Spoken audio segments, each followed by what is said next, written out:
बिस्मिल्लाहिर्रहमानिर्रहीम। अस्सलाम वालेकुम जी, क्या हाल है आप सबके। उम्मीद है कि आप सब खैरियत से होंगे। आज मैं बनाने लगी हूँ आलू गोश्त शोरबा।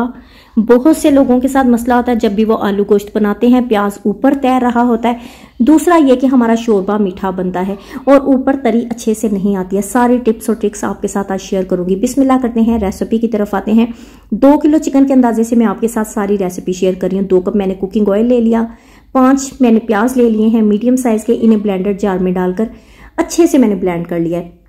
प्याज इसमें ऐड करेंगे। प्याजों को जनाब हमने अच्छे से भुनाई करनी है कि प्याजों के अंदर जितना भी पानी है वो अच्छे से खुश्क हो जाए। अब जनाब प्याज हमारे अभी पक रहे हैं, अभी पानी सही से खुश्क नहीं हुआ है। साथ ही मैं कुछ मसाला जार डालती जाऊंगी। मैंने 4 टेबलस्पून अदरक लहसुन का पेस्ट डाला है, 2 तेजपात ऐड करूंगी, 5 से 6 लौंग ऐड करूंगी, 2 टुकड़े मैंने दालचीनी के ऐड किए हैं, 3 बड़ी इलायचियां ऐड की हैं, 1 टीस्पून साबुत काली मिर्च, 2 बादियान के फूल ऐड करेंगे और साथ साथ हमने चम्मच हिलाते जाना है।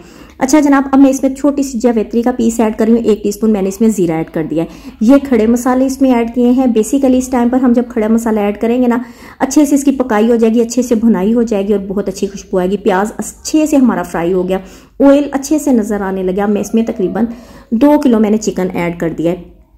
अब हमने चिकन की भुनाई करनी है, मतलब थोड़ी थोड़ी देर के बाद चम्मच हिलाते जाएंगे। इतनी अच्छी हमने चिकन की भुनाई करनी है कि चिकन का कलर चेंज हो जाएगी। देखें इस टाइम पर चेंज हो चुका है। अब मैं इसमें डाल दूंगी 2 कप दही के।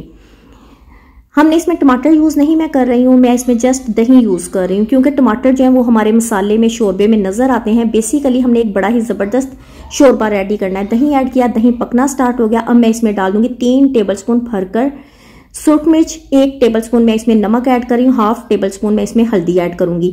नमक अपने फ्लेवर के हिसाब से सेट कर लीजिएगा। अब साथ साथ जनाब मैंने अच्छी सी मिक्सिंग कर दी है और हल्की आग पर दही वाले पानी में ही चिकन को मैंने पकाया है तकरीबन 15 मिनट के लिए। आप देख सकते हैं चिकन तकरीबन 75% इस टाइम पर कुक हो चुका है। हड्डी अभी मुकम्मल नजर नहीं आ रही है। अब मैं जनाब इसमें आलू डाल दूंगी। 2 किलो चिकन है इसीलिए मैं इसमें 1 किलो आलू ऐड कर रही हूँ। अब जनाब हमने आलूओं की तकरीबन 4 से 5 मिनट तक इसमें भुनाई करनी है।